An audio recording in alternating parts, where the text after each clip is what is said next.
Dans cet exercice, on va calculer le champ magnétostatique créé par une spire. Et toujours, on commence, avant de faire les calculs, on commence par l'analyse de symétrie et antisymétrie. Donc, si on prend ce plan-là et on coupe cette spire en deux, on voit que d'un côté, le courant entre et de l'autre côté, le courant sort. Mais de chaque côté, on obtient les deux demi-cercles. Dans ce cas, c'est le plan d'antisymétrie. Donc, nous avons déjà trouvé le premier plan d'antisymétrie perpendiculaire à ma feuille. Maintenant, si je vais prendre un deuxième plan, je vais considérer un deuxième plan, le plan de cette feuille, et je vais diviser cette spire en deux dans le plan de cette feuille.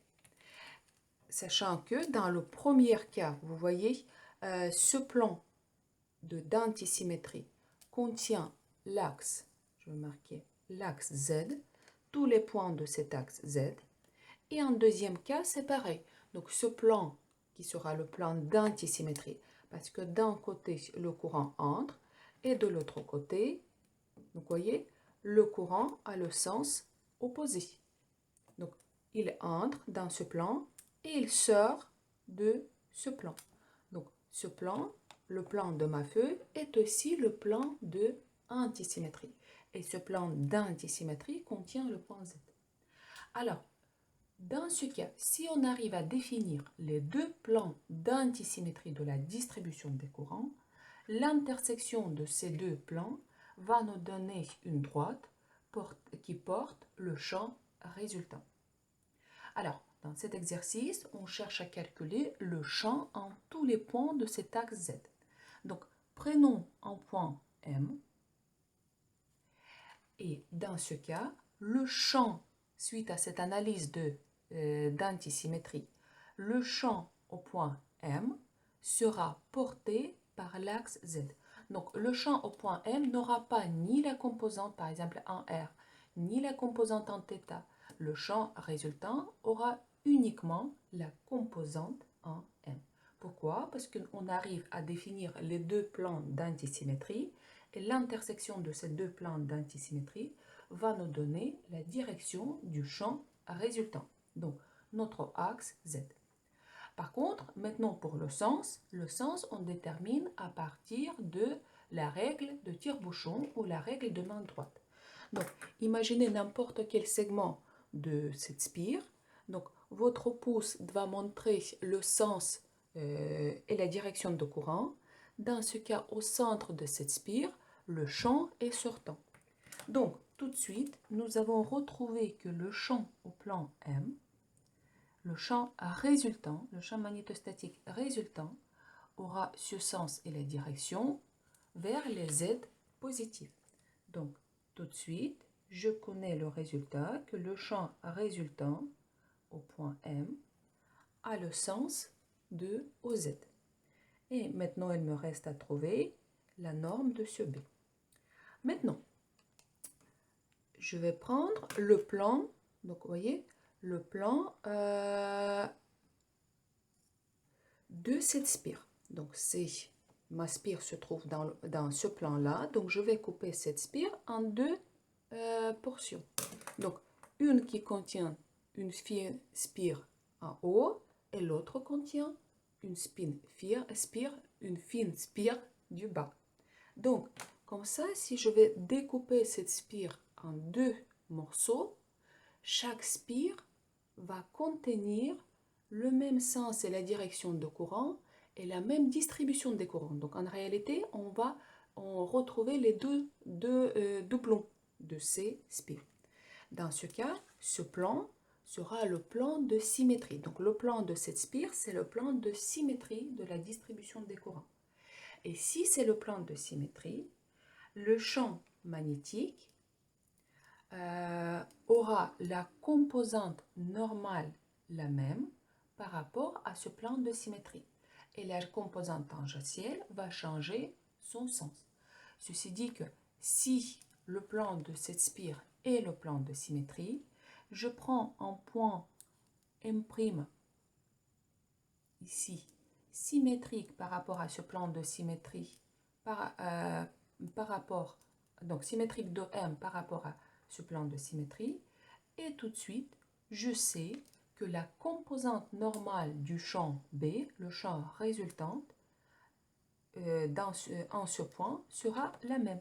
Donc, c'est-à-dire que tout de suite, je sais que le champ résultant au point M', le champ B au point M', ça c'est le champ B au point M, sera le même. Pourquoi? Parce qu'il n'y a pas de composante tangentielle. Et donc, pour le vecteur B, pour le pseudo-vecteur ou le vecteur axial, donc ce vecteur se comporte un peu bizarrement par rapport au plan de symétrie. La composante normale de ce vecteur reste la même. Donc, vous voyez, tout de suite, nous avons retrouvé le sens et la direction déjà de ce champ résultant en tout point de l'axe Z, en appliquant l'analyse de symétrie. Maintenant, l'analyse de l'invariance. Avant d'attaquer l'analyse de l'invariance, donc on va choisir le système de coordonnées. Et on va adapter ce système de coordonnées à la géométrie de notre objet. Donc notre objet, c'est une spire. Donc je vais choisir le plus naturellement, je vais choisir le système de coordonnées cylindrique. Parce que nous pouvons imaginer cette spire, donc comme on peut mettre cette spire, si vous voulez, dans une boîte. Et la forme de cette boîte, ce sera en cylindre. Donc le plus naturellement, c'est de choisir le système de coordonnées cylindrique, caractérisé par R, θ et Z. Donc, B, dans le cas général, va dépendre de R, certaines distances en R, θ, l'angle, et Z. Donc déjà, vu la symétrie de mon système, je vois qu'il existe une invariance par rapport à la rotation. Imaginez que vous êtes au point M et vous observez cette spire. Alors, vous la faites tourner sous certains angles θ et vous regardez à nouveau les courants. Pour chaque θ, vous allez voir la même distribution de courant. Ceci dit que la distribution de courant ne dépend pas de θ. Et si la distribution des courants ne dépend pas de θ, l'intensité de ce champ ne va pas dépendre de θ non plus. Donc, nous avons déjà, par cette analyse de symétrie et l'analyse de l'invariance, déjà préconstruit notre formule. Et l'étape suivante, avant cette étude préalable, il faut découper notre spire en petits segments, par exemple dl, et ensuite appliquer la loi de Biot et Savart. Donc je vais choisir un petit segment dl parcouru par ce courant et je vais présenter le champ créé par ce segment dl au point M. Alors, la loi de Biot et Savart nous dit que dB égale proportionnel à μ0 divisé sur 4π, c'est une constante, I, donc l'intensité du courant, inversement proportionnel au carré de la distance, donc je vais marquer cette distance D, donc la distance D au carré, et ensuite, pour le sens et la direction, il faut prendre ce vecteur dl, et j'attire votre attention, le sens et la direction de dl est le même que le sens et la direction du courant qui traverse ce dl. Donc ici, je vais marquer dl, vectoriel, le vecteur unitaire, je vais marquer là, dirigé de ce segment dl vers le point où on calcule le champ. Donc le vecteur u, c'est un vecteur unitaire. Maintenant, je vais présenter ce vecteur dB. Vu qu'il s'agit d'un produit vectoriel, ce vecteur dB doit être perpendiculaire à dl, perpendiculaire à u, donc perpendiculaire au plan qui contient ces deux vecteurs dl. Donc, je vais prolonger cet vecteur pour qu'on puisse voir mieux, donc le vecteur dl. Dans ce cas, le plan qui définit ces deux vecteurs DL et U, je le présente ici, et le champ doit être perpendiculaire, le champ DB, à ce plan qui contient les deux vecteurs DL et U. La question maintenant, donc la direction est perpendiculaire, la question maintenant c'est le sens. Et pour retrouver le sens, il faut que j'applique la règle de tire-bouchon. C'est-à-dire qu'il faut que je ramène ce vecteur DL vers le vecteur U. Donc je vais faire tourner dans ce sens-là. Et quand je vais faire tourner dans ce sens-là, on imagine le tire-bouchon qui sort. Donc je tourne dans ce sens-là, donc où la règle de main droite. Donc il faut que je tourne le vecteur DL vers U, dans ce sens-là. Tout de suite, on voit que le vecteur du produit vectoriel sort. Donc le tire-bouchon sort.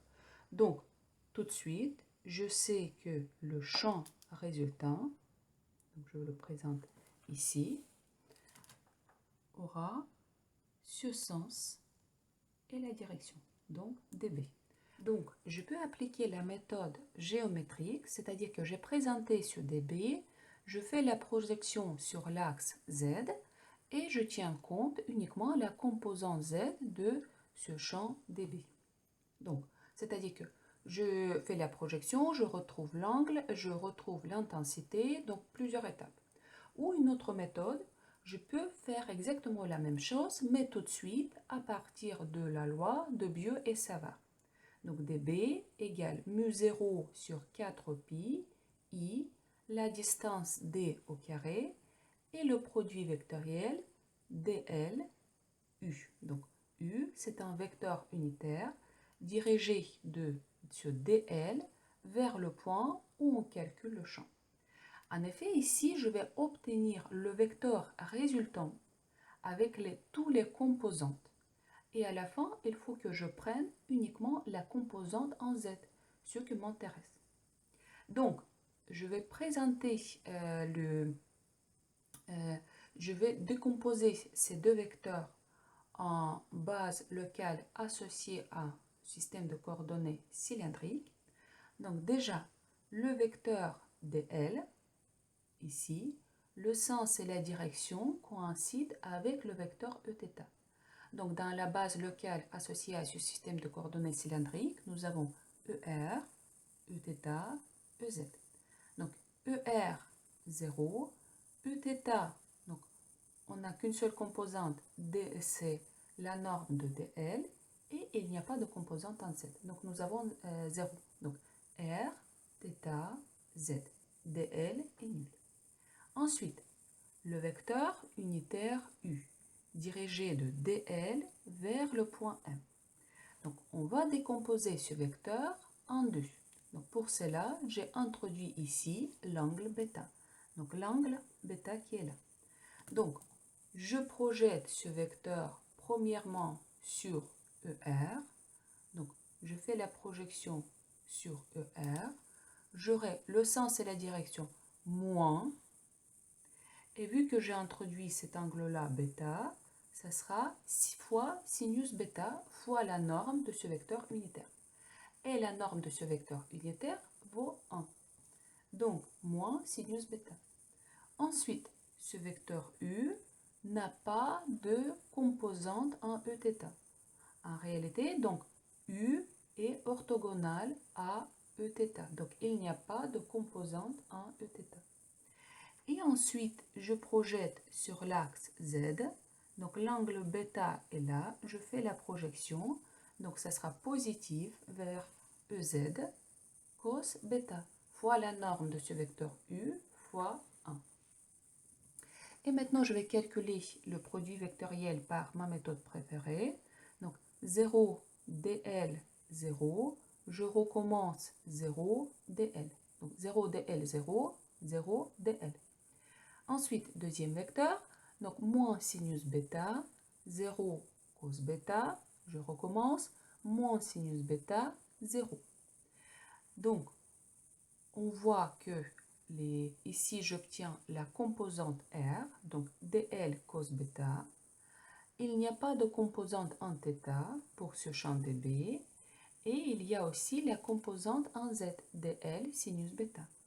Donc je vais réécrire ma formule. Ça sera mu0 i dl. Je vais factoriser les deux composantes par dl divisé sur 4 pi d au carré.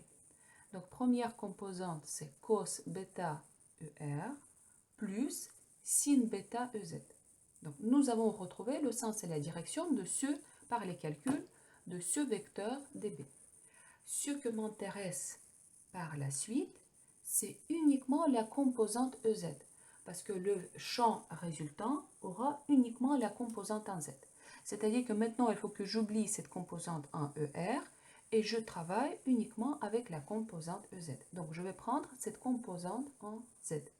Donc, ça sera mu0 i dl, 4pi d au carré, sinus bêta EZ. Donc, j'ai sinus bêta, j'ai d. Donc, qu'est-ce que je connais?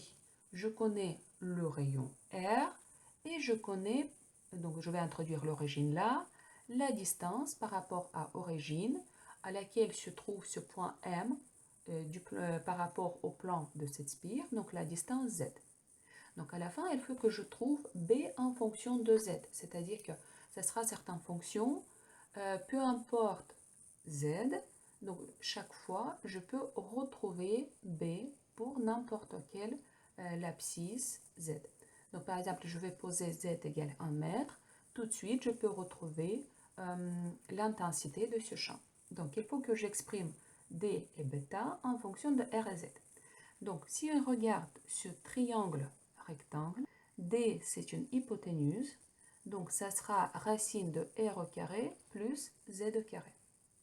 Et sinus bêta, donc le côté opposé c'est R sur l'hypoténuse, donc R sur D, ça sera R sur racine de Z au carré plus R au carré. Donc dans le dénominateur, on retrouve D au carré, c'est-à-dire que Z au carré plus R au carré, fois racine de Z au carré plus R au carré. Donc dans le dénominateur, on aura Z au carré plus R au carré puissance 3 demi fois R. Et maintenant, donc, il faut que j'intègre. Je dois intégrer par rapport à dl. Donc, bz, ça sera donc ez, le sens et la direction, mu0 i r divisé par z au carré plus r au carré puissance 3 demi, l'intégrale dl. C'est-à-dire qu'il faut que rajoute toutes les dl. Donc, je vais assembler toutes les dl. Et quand je vais assembler tous les dl, je vais trouver la circonférence de cette spire et ça sera 2 pi r. D'ailleurs, j'ai oublié 4 pi. Donc, 4 pi qui est là. Donc, 4 pi. Donc, EZ, 2pi et 4pi, je simplifie, il me reste 2 dans le dénominateur. R et R, donc ça sera mu0 i r au carré, divisé, donc 2, il me reste 2, z au carré plus r au carré puissance 3 demi. Donc, le champ est magnétostatique créé par cette spire sur l'axe de symétrie. Et je vous conseille à apprendre cette formule par cœur parce qu'on utilise, on applique beaucoup. Une formule dérivée à partir de cette formule, c'est quand z égale à 0, donc on calcule le champ au centre de cette spire. Et le champ au centre de cette spire, je pose z égale 0, donc j'obtiens B au centre, donc EZ, le même sens et la direction, mu0 i r au carré, donc je pose z égale 0, donc ça sera r au carré puissance 3 demi, r au cube, donc j'aurai EZ mu0 i, r au carré, je simplifie, divisé par 2r. Donc pareil, une formule très utile qu'on peut facilement retrouver à partir de champs créés par Shakespeare. Donc, dans cet exercice, nous avons retrouvé le champ et la direction du champ B en tous les points de cet axe Z créé par une spire.